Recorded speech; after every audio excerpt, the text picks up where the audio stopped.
Hi friends. അപ്പം ഞാനിപ്പോൾ വന്നതേ നമ്മുടെ ബിഗ് ബോസിൻ്റെ BB7 ഗ്രാൻഡ് ഫിനാലെ ആയിരുന്നല്ലോ.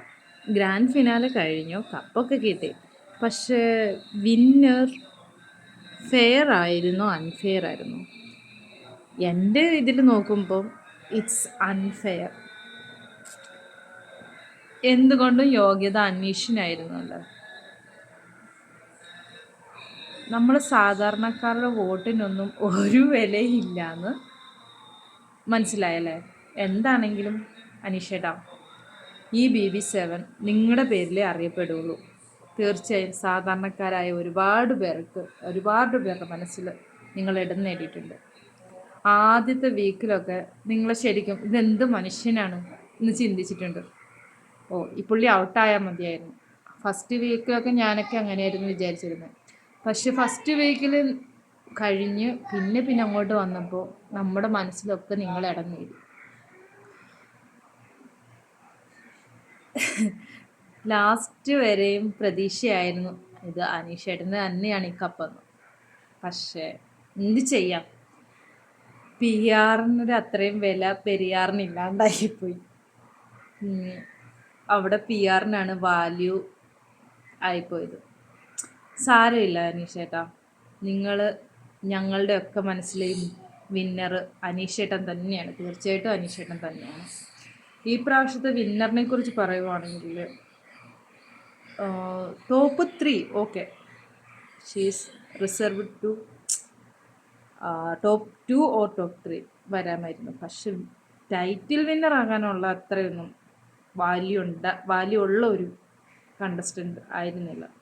കുറച്ച് ക്യൂട്ട്നെസ്സും വാരി വിതറി, കുറേ ലവ് ട്രാക്കും പിടിച്ച് സ്റ്റാർ മാജിക്കിലും തമാർ പടാറിലൊക്കെ കാണിച്ചു കൂട്ടിയ പോലെ കുറേ കരഞ്ഞു മെഴുകി, കുറേ സ്ക്രീൻ സ്പേസ് ഉണ്ടാക്കി എന്നല്ലാണ്ട് എന്താ പറയുക, PR വർക്ക് അവർ നല്ലവണ്ണം ചെയ്തിട്ടുണ്ട് കേട്ടോ.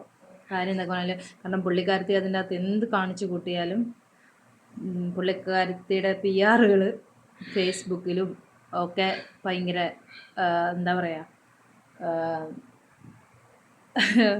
കുറേ നല്ല കണ്ടൻറ്റുകൾ എഴുതി വിടുന്നുണ്ടായിരുന്നു, പോസിറ്റീവാക്കി വിടുന്നുണ്ടായിരുന്നു. പിന്നെ ഞാൻ ആദ്യമായിട്ടാണ് കേട്ടോ ഒരു ചാനലിന് ഒരിതിന് വേണ്ടി ഞാൻ സംസാരിക്കുന്നത് ആദ്യമായിട്ടാണ്. കാരണം എനിക്കെന്തോ വല്ലാതെ ഫീൽ ചെയ്തു. കാരണം ഈ പ്രാവശ്യത്തെ BB7 എനിക്ക് ഒരു ഫെയർ ആയിട്ട് തോന്നിയില്ല. അൺഫെയറായിട്ട് തന്നെയാണ് എനിക്ക് ഈ പ്രാവശ്യത്തിൽ തോന്നിയത്. എനിവേ, ഈ വർഷത്തെ ഈ BB7 അനീഷേട്ടൻ്റെ പേര് തന്നെ, സാധാരണക്കാരുടെ മനസ്സിൽ അനീഷേട്ടൻ്റെ പേര് തന്നെ അറിയപ്പെടും. അനീഷേട്ടൻ പേടിക്കണ്ട. കാരണം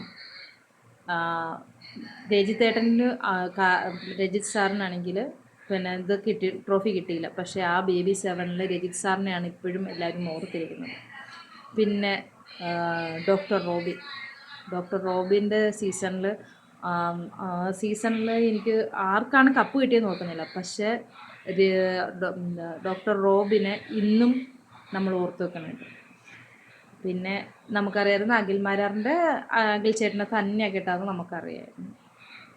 പിന്നുള്ളത് BB6, പിന്നെ BB7. തീർച്ചയായും അനീഷേട്ടൻ്റെ പേരിലെ BB7 അറിയപ്പെടുള്ളൂ സാധാരണക്കാരുടെ മനസ്സിലെന്നും. നിങ്ങൾ തന്നെയാണ് വിജയ്. കൺഗ്രാജുലേഷൻസ്. ഒരു ട്രോഫി അല്ലേ, പോട്ടെന്ന്. പിന്നെന്താ, ട്രോഫിയും പൈസയെക്കാളിലും വലുതല്ലേ ഒരുപാട് പേരുടെ സ്നേഹം പിടിച്ച് കിട്ടുക എന്ന് പറയുന്നത്. ആ ഒരു കാര്യത്തിൽ നിങ്ങൾ വിജയിച്ചിട്ടുണ്ട്.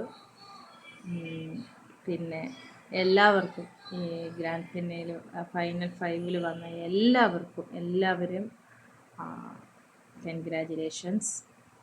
നിവിൻ, അക്ബർ, അനു, ഷാനവാസിക്ക, അനീഷേട്ടൻ. ഷാനവാസിക്ക പറഞ്ഞ പോലെ ആഗ്രഹിച്ചിരുന്നു നിങ്ങളെ രണ്ടുപേരും മോഹൻലാൽ സാറിൻ്റെ കയ്യും പിടിച്ച് കയറി വരണമെന്ന്. പക്ഷെ കുഴപ്പമില്ല. Anyway, congratulation അനീഷേട്ടാ.